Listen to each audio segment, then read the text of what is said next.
নমস্কার, কেমন আছেন সবাই? মৌমিতাস ড্রিম ওয়ার্ল্ডে আপনাদের সকলকে স্বাগত জানাই। সকলকে জানাই বিজয়ের অনেক অভিনন্দন। কিন্তু আমার এই ভিডিওটা নবমীর। অ্যাকচুয়ালি নবমীর দিন রাত 2:30টার সময় যখন নো এন্ট্রি উঠে গেছিলো, তখন আমি আর কুহু বেরিয়ে পড়েছিলাম প্যান্ডেল হপিংয়ে। ডায়মন্ড হারবারে সকল প্যান্ডেল হপিং করেছিলাম, আর সেটার ভিডিও আপনাদের সঙ্গে শেয়ার করবো। প্রথমেই চলে গেছিলাম আমাদের নগেন্দ্রবাজারের আড়তের ঠাকুর দেখতে, তারপরে চলে গেছিলাম রত্নেশ্বরপুর, আর তারপরে চলে গেছিলাম একটা সুন্দর প্যান্ডেল দেখতে। সেটা হলো ইয়ং ফাইটার্স ক্লাবে। সুন্দর একটা ছোট্টর মধ্যে খুব সুন্দর প্যান্ডেল হয়েছিল। আমার লুকস তো দেখে নিলেন, আর কুহুকে কেমন সেরেছিল একটু দেখে নিই। আমার তো ভীষণ প্রিটি লাগছিলো কুহুকে দেখে। কুহুর এই আউটফিটটা ভীষণ ভীষণ ভীষণ আমার পছন্দের একটা আউটফিট। আমি একটা একটা করে সব আলাদা আলাদা সেট করে কিনেছিলাম। এটা কিন্তু পুরো সেট নয়, পুরো আলাদা আলাদা প্রত্যেকটা সেট। যাই হোক, ওখান থেকে আমরা চলে গেছিলাম ঠাকুর দেখে প্রথমে নুনগোলায়। নুনগোলার ঠাকুরটিও খুব সুন্দর হয়েছিল, এখানকার প্যান্ডেলটিও খুব সুন্দর ছিল, আর ভেতরে কারুকার্য তো দুর্দান্ত ছিল। আর এই হলো প্রতিমা। মাকে ভীষণ সুন্দর লাগছিল, একদম একটা আলাদা রূপে। তো মায়ের দর্শন করে মন মুগ্ধকর হয়ে আমরা কিছু ফটো ক্লিক করে নিলাম। আর তারপরে আমরা কিন্তু বেরিয়ে পড়লাম লাইটিংয়ের কাছে কিছুটা ফটো সেশন করতে। কুহু কিছু ফটো তুললো, আমি কিছু ভিডিও ক্লিপ নিলাম, নিয়ে এবার কিন্তু চলে যাচ্ছি আমরা হাই স্কুলের ঠাকুর দেখতে। এবছর আমাদের ডায়মন্ড হারবারে হাই স্কুল কিন্তু প্রথম স্থান অধিকার করেছে। হাই স্কুলের একটা রাজবাড়ির থিম হয়েছিল, আর ভীষণই সুন্দর হয়েছিল। আর রাস্তার লাইটিংগুলো কি সুন্দর করে সাজিয়েছে দেখুন, আর ভেতরে কত স্টল খাওয়ারের। আর এই সেই রাজবাড়ি, সুন্দর একটা ডেকোরেশন, ভীষণ কারুকার্যপূর্ণ ছিল, আর প্রচুর খাটাখাটনি করে এটা তৈরি হয়েছিল, এটা বোঝাই যাচ্ছিল। তো আমি তো এন্ট্রি করে ফেললাম, আর চলুন ভেতরে কেমন সাজিয়েছে সেটা আপনাদের সঙ্গে শেয়ার করে নিই। আমি ভীষণ এক্সাইটেড ছিলাম, কেন কি অনেক দিন ধরে শুনছিলাম হাই স্কুলের ঠাকুরটা নাকি ভীষণ সুন্দর হয়েছে, প্যান্ডেলটা ভীষণ সুন্দর হচ্ছে। তো কুহু আর আমি এবার ভেতরে প্রবেশ করব, আর বাইরে কিছু পিক তুলে নিলাম, কেন কি ভীষণ কারুকার্যপূর্ণ সুন্দর ছিল বলে। আর প্রথমেই বিষ্ণুর একটা অবতার দেখলাম, তারপরে শিবের দর্শন, তারপরে মা প্রতিমা, আমাদের মা দুর্গার দর্শন পেলাম সপরিবারে। ভীষণ সুন্দর একটা ঠাকুর, ভীষণ সুন্দর ডেকোরেশন ছিল। অ্যাকচুয়ালি ফটোতে ভীষণ মুখটা ওই লাগছে, কেন কি মুখের মধ্যেই লাইটটা ফোকাস করেছিল, যার জন্য মুখটা পরিষ্কার করে বোঝা যাচ্ছে না, কিন্তু খুব সুন্দর। আমি পরে লাস্টে সব পিকগুলো ঠাকুরের শেয়ার করব, তখন দেখতে পাবেন। তো হাই স্কুলের ঠাকুর দেখা তো প্রায় কমপ্লিট। এবার এখান থেকে বেরিয়ে গেলাম আমরা। আমরা এবার যেখানে যাব সেটা হচ্ছে লালপোলের একটি ঠাকুর দেখতে। সেটাও খুব সুন্দর। নাইয়াপাড়ার গলির দিকে নামার মুখেই যে ঠাকুরটি উঠেছিল, পুরো খেজুর গাছের যাবতীয় জিনিস দিয়ে ঠাকুরের মন্দির বলুন, ঠাকুরের প্রতিমা বলুন, পুরোটা তৈরি হয়েছিল। তো এখানেও কুহু অ্যাজ ইউজুয়াল আমি আর কুহু ভীষণ সুন্দর সুন্দর পিক তুলে নিয়েছিলাম। আর দেখুন প্রতিমাটি একদম আলাদা, ভীষণ সুন্দর একটা ইউনিক প্রতিমা, মানে পুরোটাই খেজুর গাছের সব কিছু দিয়ে তৈরি। তারপরে আবার কি একটা সুন্দর লাইটিং পেয়ে গেলাম আবার রাস্তায়। আমি আর কুহু সুন্দর কিছু ভিডিও আর কি পিক তুলে নিলাম।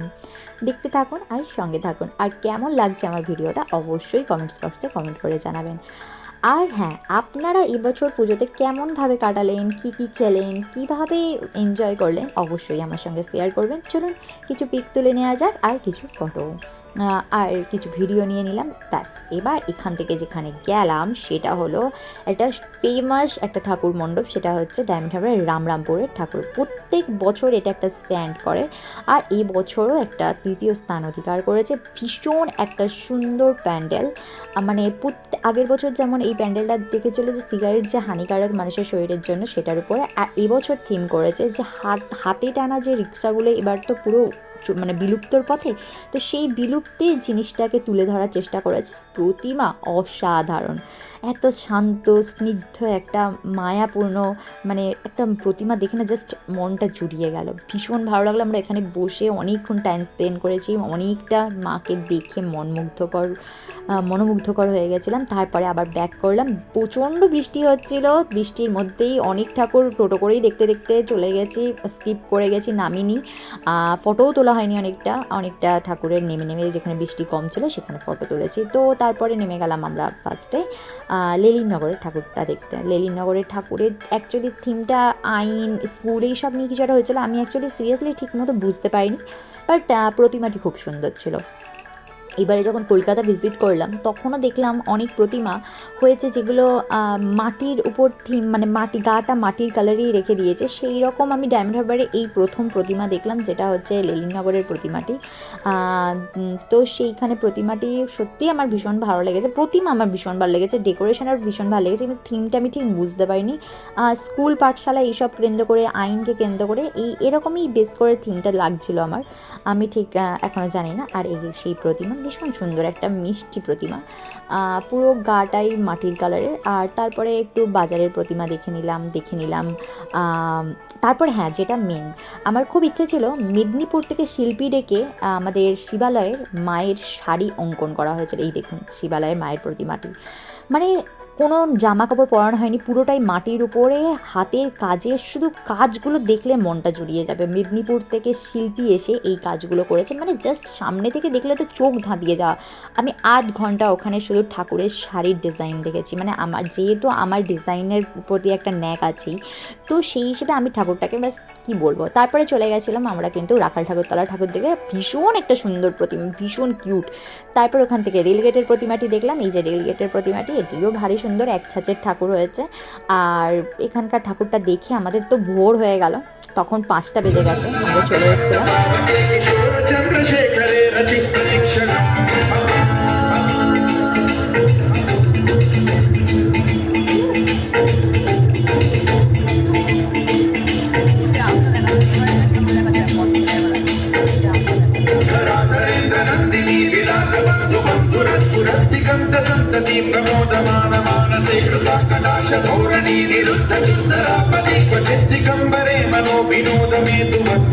এটা ছিল পৌরসভার প্যান্ডেল। অ্যাকচুয়ালি পৌরসভার সুন্দর লাইটিং ডেকোরেশনটা আমি অনেক আগে তুলেছিলাম, আর আমরা যখন যেদিনকে প্যান্ডেল হপিং করতে গেছিলাম সেদিন অ্যাকচুয়ালি ভোর হয়ে গেছিলো 5টায়, আমি লাইটিংটা পুরোটা তুলতে পারিনি, কিছুটা ক্লিপ আগে নিয়েছিলাম, সেটাই একটু শেয়ার করলাম। তাও অনেকটা লাইটিং হয়েছিল, ভীষণ সুন্দর হয়েছিল, আমি পুরোটা সিরিয়াসলি নিতে পারিনি। ইউটিউবে সার্চ করলে কিন্তু পুরো ভিডিও আপনারা পেয়ে যাবেন অন্যান্য চ্যানেলে।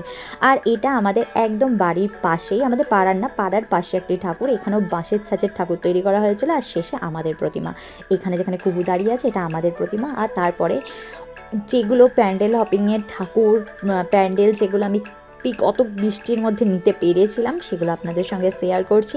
ভালো লাগলে অবশ্যই জানাবেন। আমাদের প্রত্যেকটি প্রতিমা ডায়মন্ড হারবারে খুব সুন্দর হয়েছে, প্রত্যেকটি নিজেদেরকে আলাদাভাবে রিপ্রেজেন্ট করেছে, প্রত্যেকটি নিজেদের 100% দেওয়ার চেষ্টা করেছে, সুন্দরভাবে ডেকোরেশন। মায়ের প্রতিমা প্রত্যেকটি আলাদা আলাদা ছিল, প্রত্যেকটিকে মা তো বিভিন্ন রূপ হলেও মা তো মাই হয়, তো সেখানে মায়ের বিভিন্ন রূপ দেখতে আমাদের সত্যি মন জুড়িয়ে যায়, কিন্তু অন্তর থেকে তো আমরা যখন মা বলে ডাকি তখন সিরিয়াসলি সেই মাটা মা দুর্গাই হয়, মা লক্ষ্মী, মা সরস্বতী, এইগুলো আমাদের মধ্যে, যেহেতু আমরা বাঙালি কালচারে বড় হয়েছে, তো আমাদের মধ্যে এইগুলো অ্যাবজর্ভ হয়ে আছে সবসময়। তো যাই হোক, অনেক রকম ছবি তুলেছি, অনেক এনজয় করেছি, সকলকে জানাই আবারও অভিনন্দন। এখন তো মানে আজকের আমি এই ছাড়ছি, মানে আজকে লক্ষ্মী পুজো, তো আপনাদের সকলকে জানাই অনেক অভিনন্দন, অনেক শুভেচ্ছা। আর আমার ব্রুনো তো ডেকে উঠলো, তো ব্রুনোর আওয়াজটাও আপনারা পেয়ে গেলেন। সবাই খুব ভালো থাকবেন, সুস্থ থাকবেন। খুব তাড়াতাড়ি দশমীর ভিডিও নিয়ে আপনাদের সঙ্গে দেখা হচ্ছে। তো দশমীর ভিডিওটার জন্য আপনারা একটু ওয়েট করে নিন, আমি আজকেরই এডিটিংয়ে বসবো আর কালকের আপনাদের সঙ্গে শেয়ার করব। বাই।